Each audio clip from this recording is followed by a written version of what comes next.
Berikutnya 17. Jika work from home, apabila terjadi kecelakaan kerja, apakah dapat diklaim? Jika iya, apa saja persyaratannya? Bapak Ibu semua, kalau nggak salah yang ikut di sini dalam acara batch 1 dan batch 2 ini ada dari teman kita dari BPJS Ketenagakerjaan. Nanti Bapak Ibu semua bisa konfirmasi kepada BPJS Ketenagakerjaan setempat masing-masing. Tapi logikanya kecelakaan kerja itu adalah kan definisinya kecelakaan yang terjadi di tempat kerja, termasuk waktu berangkat dan waktu pulang. Ya, sederhananya kayak gitulah. Nah, kata-kata tempat kerja itu kan artinya adalah sebuah lokasi. Kalau sekarang work from home dengan yang kemarin, ini dibahas di batch 1 ya, work from home dengan WFH dengan WFO, work from home dengan work from office, yang dulu kita lakukan work from office, bedanya kan adalah beda lokasi saja, worknya tetap bekerja, berarti kecelakaan kerja masih mungkin terjadi, dan apabila itu terjadi, logikanya tetap bisa diklaim. Persyaratannya apa? Tentu adalah dokumen-dokumen yang membuktikan bahwa dia kecelakaan di rumah itu memang sedang dalam waktu kerja. Maka penting kita mengatur jam kerjanya. Kalau jam kerjanya jam 8 sampai 5 atau 9 sampai 6 atau 7 sampai 4 misalkan, maka kalau kecelakaan kerja terjadinya maghrib, ya itu tentu sudah bukan kecelakaan kerja. Kalau kecelakaan kerjanya terjadinya di antara jam kerja dia, ya itu bisa masuk dalam bagian kecelakaan kerja. Persyaratannya tadi dokumen-dokumen yang membuktikan bahwa dia memang bekerja work from home, pengumuman dari perusahaan, policy-policy tentang work from home dan sebagainya. Ya, demikian. Selanjutnya nomor 18. Pak, maaf saya sambil kerja. Oh ya, sama-sama.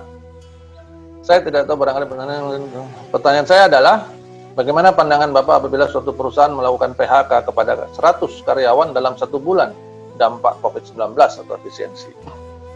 Perusahaan meminta karyawan untuk resign sehingga tidak harus dibayarkan pesangonnya. Apakah kira-kira dampak bagi perusahaan dalam waktu dekat atau panjang? Banyak. Pertama, PHK kepada 100 karyawan dalam 1 bulan. Itu adalah angka yang mungkin kurang lebih biasa-biasa saja. Karena kami pernah melakukan ratusan karyawan hanya dalam waktu 2 atau 3 hari saja. Ya.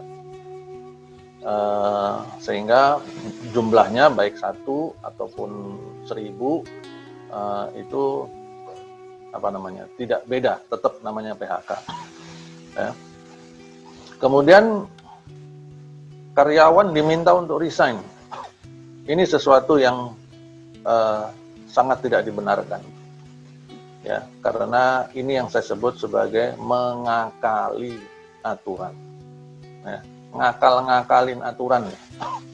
Ya, maka sebagai karyawan, sebagai praktisi serikat pekerja, seharusnya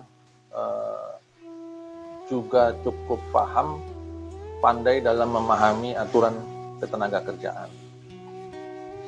Pada saat ada karyawan disuruh resign, itu bukan kita sibuk mencari klausa yang menyatakan melarang menyuruh resign, bukan itu. Tetapi bisa saja dicari klausa yang kalau meminta karyawan resign itu melanggar. Maka di dalam pasal 162 tadi yang berulang kali saya sampaikan, ada kata kuncinya yaitu sukarela. Sama seperti kata kunci di dalam pasal 164 tentang rugi force major apa tadi ya, yaitu kata kuncinya perusahaan tutup. Jadi kalau tidak ada sukarela, apalagi diminta, ya nggak bisa. Sehingga PHK tersebut menjadi tidak sah. Dampaknya bagi perusahaan dalam waktu dekat tentu masalah-masalah hukum, dalam waktu panjang demikian juga. Karena ini akan menjalar.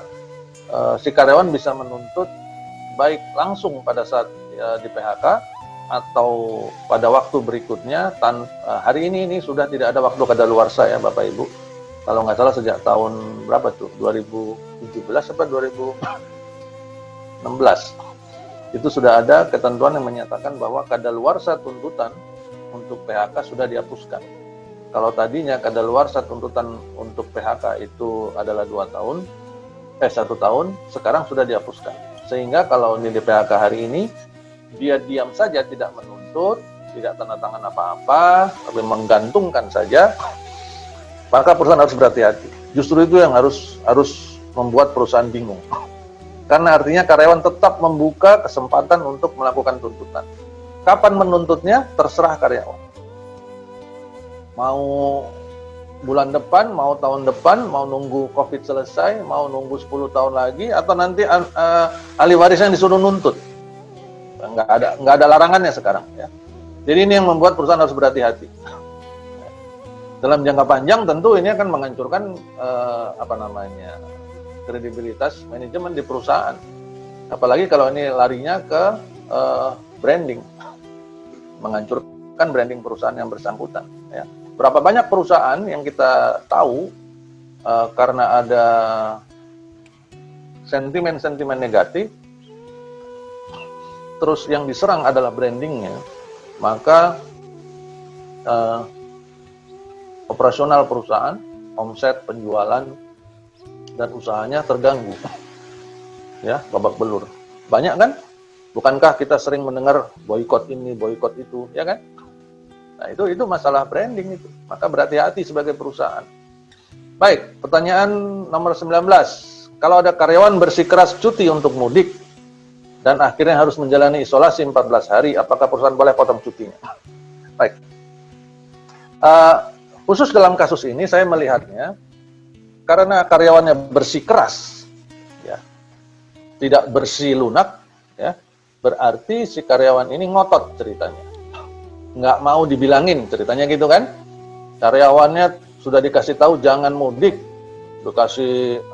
dibuat pengumuman, dilarang dan sebagainya, tidak dikasih fasilitas untuk mudik dan sebagainya, tetap aja kabur, tetap pulang kampung, tetap mudik, maka di sini berarti karyawannya yang bandel. Dan akhirnya dia harus menjalani isolasi 14 hari. Apakah perusahaan boleh potong cutinya? Dalam konteks ini saya lebih mengarah kepada boleh. Ya. Karena berarti kalau dia menjalani isolasi 14 hari, ada waktu di mana dia harusnya sudah kembali, tapi dia tidak kembali bekerja.